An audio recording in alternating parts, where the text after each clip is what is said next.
So in this problem, you have to determine how many of cough syrup you would need to purchase following this prescription, 10 milliliters 3 times a day for 5 days. But they want you to use dimensional analysis. So this is a problem you might be able to do in your head, but they're looking for the steps. Now, dimensional analysis, I'm going to assume they're talking about a factor label method where you're multiplying by a series of fractions. It relies on you to create equivalent. So for instance, we have a 10-year-old patient. The dose is 10 milliliters. So that means that one dose is equal to 10 milliliters. These are equivalent. One dose is 10 milliliters. Let's see if we can find any others. Doses are to be taken 3 times a day. So we could say that one day is equal to 3 doses. And we have to do it for 5 days. So let's see, well, we could call that one prescription. We'll say PRES, we'll shorten it, is equal to 5 days. That's how long it's supposed to last. And we also have that one bottle is 60 milliliters. One bottle. So these are all equivalent. The left side of the equation is equal to the right side. So we want to figure out from our prescription, what they've prescribed, how many bottles do we need? So let's start with the prescription. And this is the factor label method. We'll say one prescription. Only told us to do this once, this 5 days.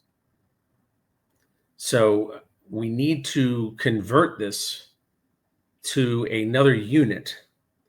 But the only way we can do that is to multiply by, if we use fractions, numbers that are the same top and bottom. If I were to multiply this by 2 over 2, because the top quantity is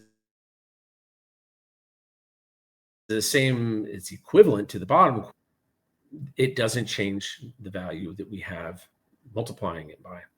And that's really the concept behind the factor label method. So if I say I'll take this ratio, because one prescription is the same as 5 days. So now I've been able to convert that one prescription days. It's 5 days. From there, we can say that one day is equivalent to 3 doses. So if I multiply, I say one day is 3 doses. Again, the top and bottom are equivalent. I haven't changed anything other than the number in the unit. The quantity stays the same. And then we use these, that one dose is the same, it's equal to 10 milliliters. So one dose is 10 milliliters.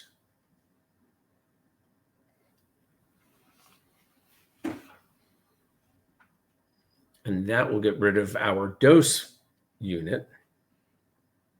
And then last but not least, we have one bottle is the same as 60 milliliters. So